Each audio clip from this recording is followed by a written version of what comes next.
Hey everyone, how's it going? Welcome back to Let's Play Hollow Knight. As promised, I went back for the compass, which is a substantial upgrade to the map, because it shows us exactly where on the map we are. So it's finally worth something, because we can orient ourselves really easily now. And note how limited that map was.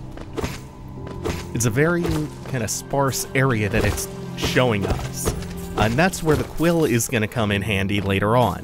For now, we have our bearings, so we're going to keep exploring and noting that there are sapient conversational bugs, but also way more of these ones who don't look particularly different from the ones like Cornifer or the Elderbug, who we were having conversations with.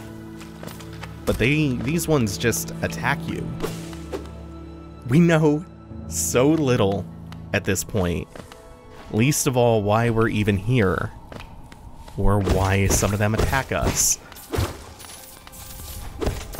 or what we even hope to find.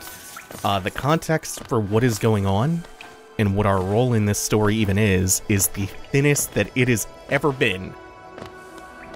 Mario, at least, has the goal of Bowser kidnapped the princess, go save her. It at least has that much context for us. We have less than that right now. We have a truly ancient kingdom that's now a wasteland where the air is, in a really vague sense, befouled. We don't necessarily know what that means, we just know that some of the bugs don't like the air down here. Also, look at these munchers. They wanna munch! Squad! They want to munch! We will not let them. You can also pogo off of their gaping maws.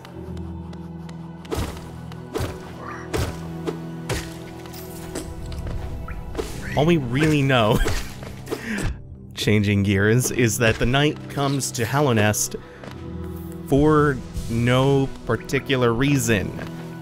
At least not one known to us.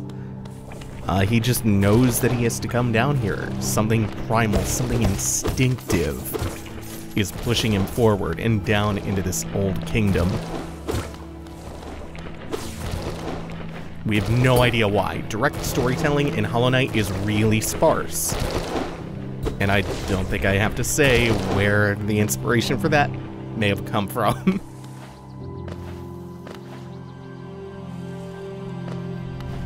Even piecing the lore together, though, into something coherent and cohesive is a little bit challenging.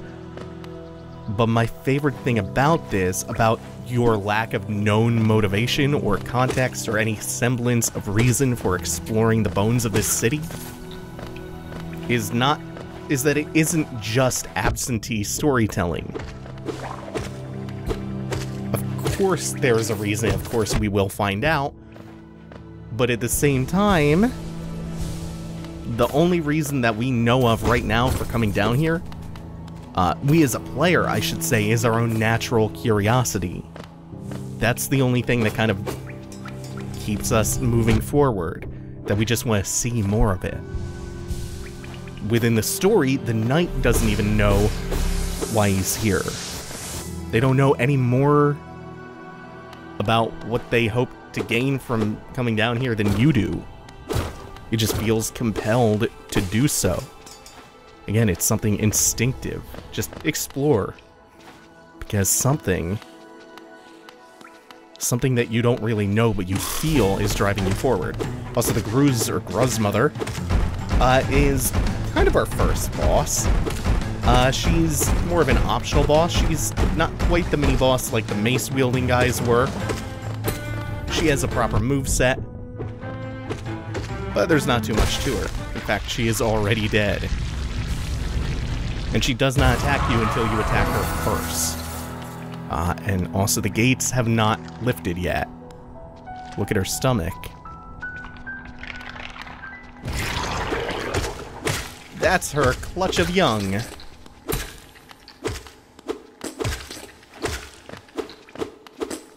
And now we can move forward. So again, I do believe that boss is completely optional. You can hear something coming from over there. This pinkish purple mist billowing out of the door. Not much we can do about that since we can't reach the ledge yet. So instead, we will come in here. Oh, who is this boy? Oro, you oaf. You wield your nail like a club. Ugh. Esme, how much deeper do we have to go? Oh, what? Who are you? See, this old village. What a strange dream to have led me down here. If you hadn't found me, I don't think I would have ever woken. I'm Sly. Usually I live an uneventful life up in Dirtmouth. The air in these ruins doesn't agree with me, so I'd best be getting back. If you return above, come and see me. I'm probably the friendliest face left there, and I can thank you properly once I'm back. You're exploring then? Very brave. Plenty of courageous wanderers have been lost to the hunger of these old caverns. You have your nail, though, and I can tell just by looking at you that you know how to wield it. So Sly is very cute. And also a little bit quirky, and we'll get into some of the ways in which he is quirky in a moment. Once I continue my thought here. And also once we open this passage up that loops us back around to the boss room.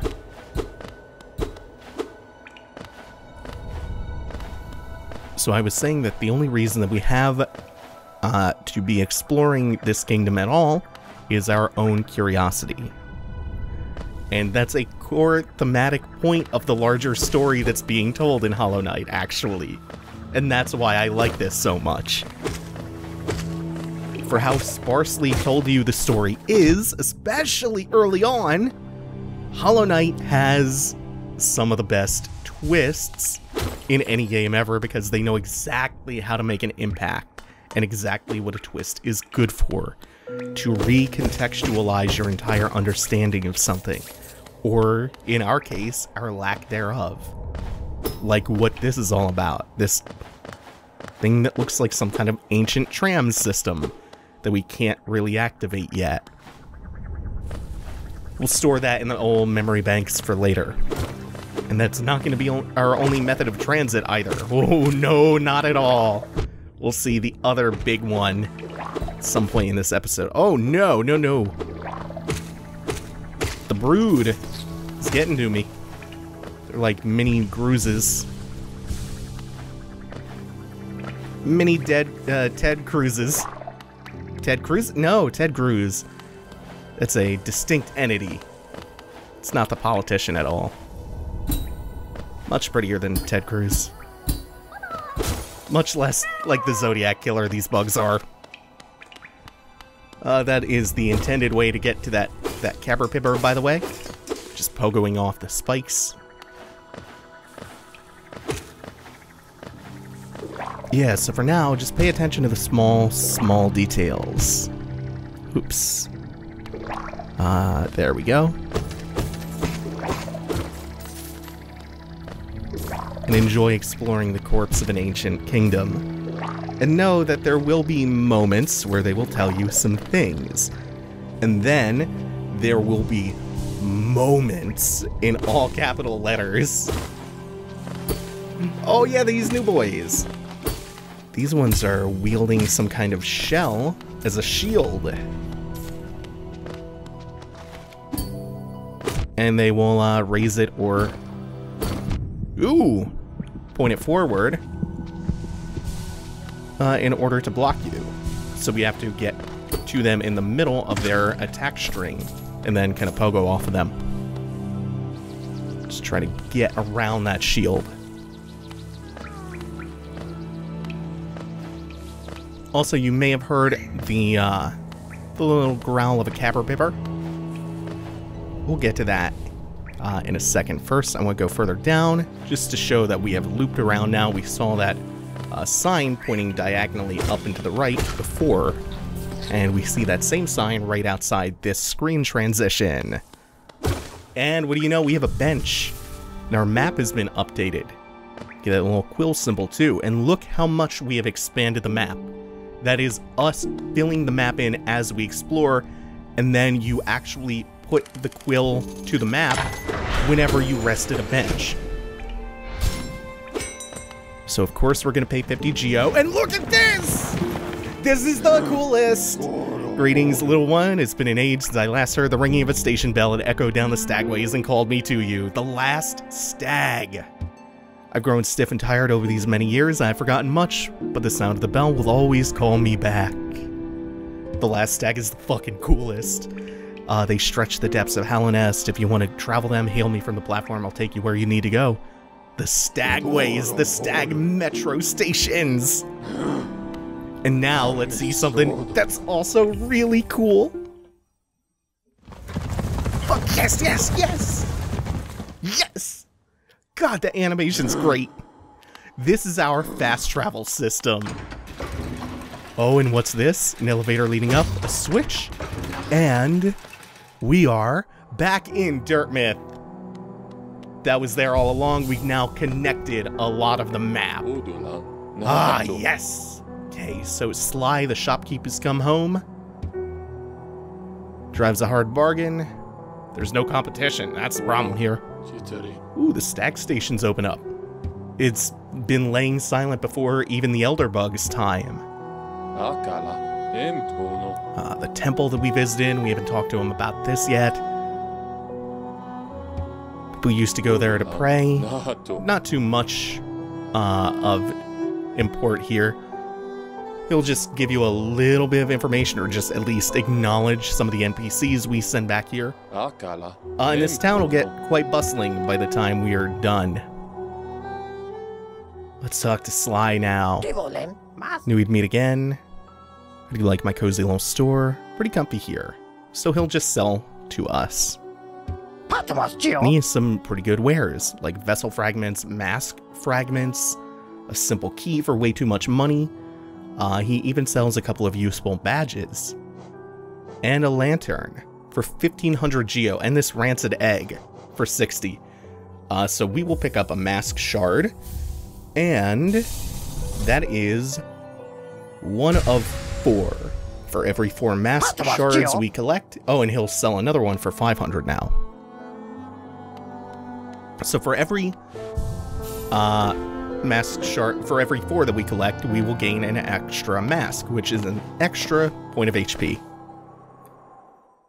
Now, as for that rancid egg, I'm gonna show something now, but it will require me to die. And this is the nearest available enemy to kill us.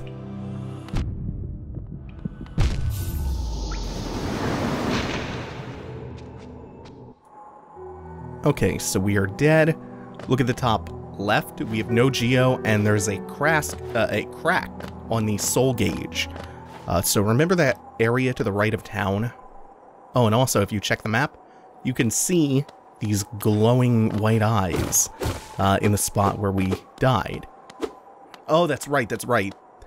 We need the simple key to open that up and to free an NPC. Once we meet that NPC, we can trade a rancid egg to him, like the ones that we get sold by Sly. Oh, this music. And the NPC that we free will do for us what we just did for ourselves. So, when you die, you leave behind a shade. The shade has all of your money, and you also cannot charge more than 1/3 of your soul gauge while your shade is somewhere in the world. You have to kill it to become whole. And the shade will fight back. It will use whatever you have at the time. Its own strength and abilities are proportional to your own.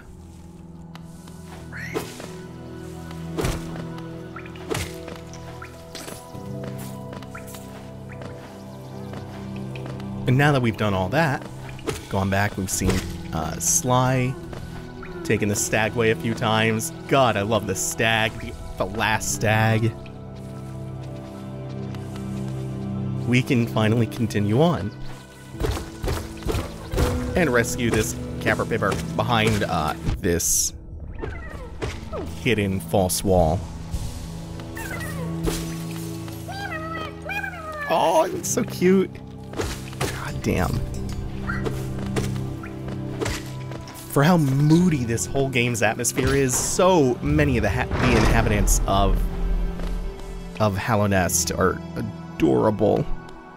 Oh, and look at this. Remember that Lumafly lantern for, what was it, 15 or 1600 geo?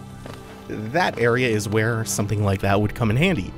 It's essentially the Tomb of the Giants. Just, I recall it being a little bit less spooky, but still super dark. Unless you find a way to light the way. And we are going the wrong direction. In fact, the room that we want to go to, or the path that we want to go towards, is just above the STAG station. Yep. Do not want to get hit by the stalactite. This is also wrong. Nope, it's one below us. One stop to the right, to the left.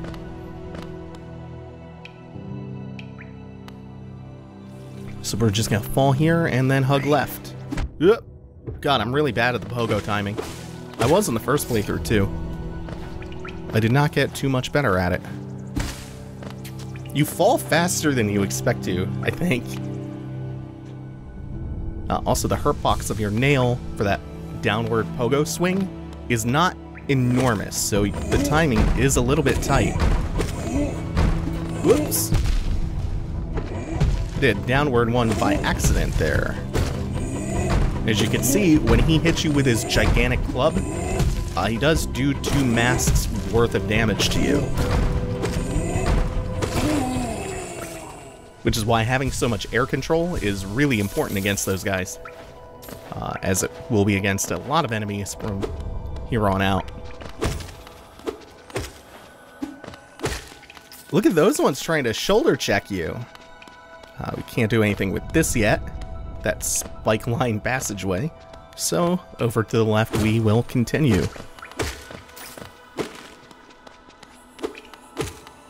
Uh-oh.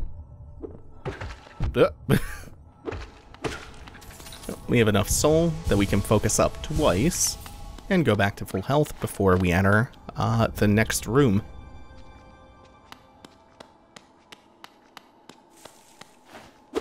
Which is cavernous, and that's a little bit ominous.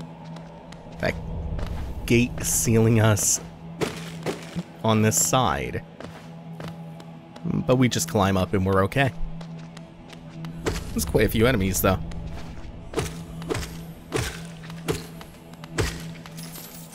And this one just straggling behind. As you try to leave, we get our first actual boss.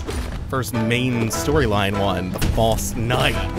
Which, holy shit, I was trying to go the episode without saying it, but that is a Dark Souls enemy name. And he has a big boy moveset. He does a lot of different stuff. Usually when he jumps backwards like that, that's the cue for him to wind the mace up and do the shockwave. And look at this! It's just a maggot inhabiting the armor. And once you do enough damage to the armor, the maggot pops out and you get some free damage on him. Usually this will be about 3 phases, or 3 cycles. And also, we can hit him with the falling rocks that he'll cause to fall now. You can just hit him back at him.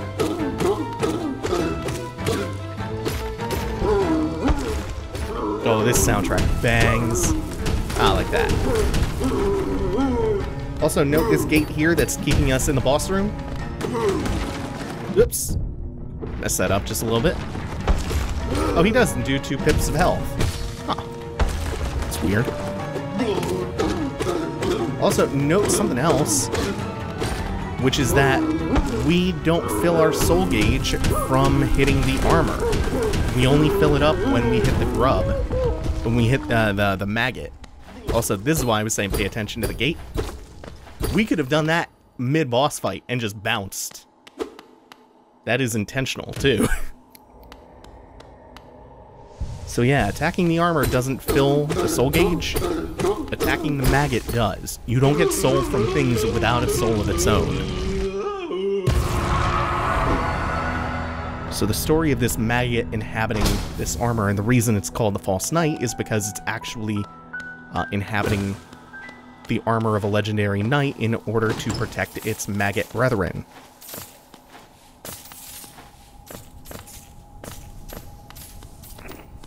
What? Holy shit! Is this... Okay, I can't kill it. Does it hurt me? No!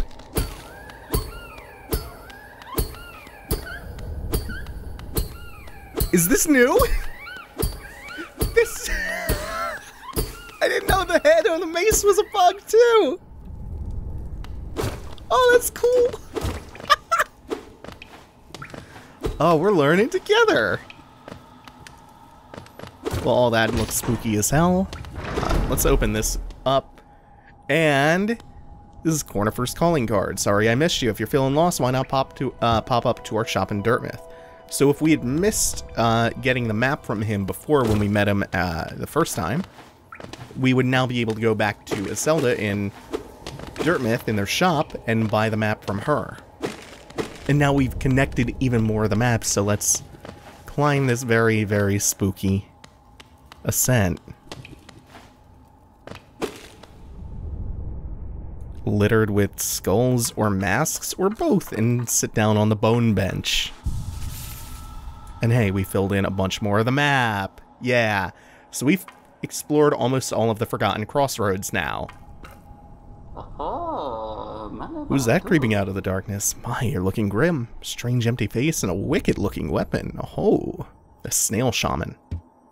Something important has drawn you down into Hallownest's corpse, but I won't ask what. Perhaps the reason you found me is because you need my help? Yeah. Say no more, friend. I'm going to give you a gift. A nasty little spell of my own creation. It's just perfect for a little one like you. Oh. From the Snail Shaman, we pick up our first spell, which is Vengeful Spirit.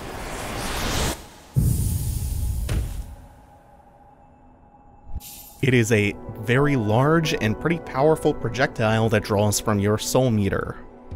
By the way, if we die now, the shade that we leave behind will have access to that spell to use against us.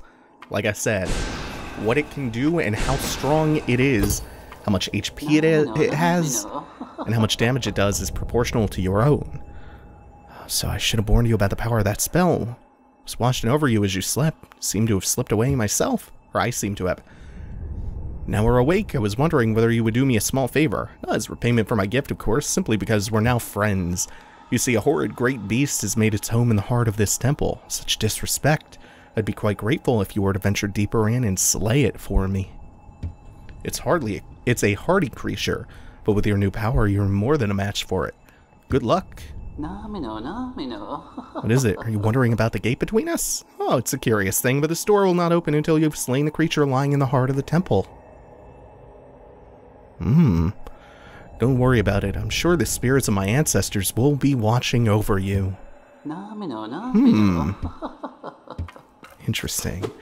So, I think after we show off Vengeful Spirit, which one-shots those, so you can get an idea of how strong it is, we will wrap up and continue on next time. Thank you all for watching. Make sure to like, comment, and subscribe, and do the things in the doobly-doo and all that. Thanks for watching. Take it easy. Have a good one, y'all.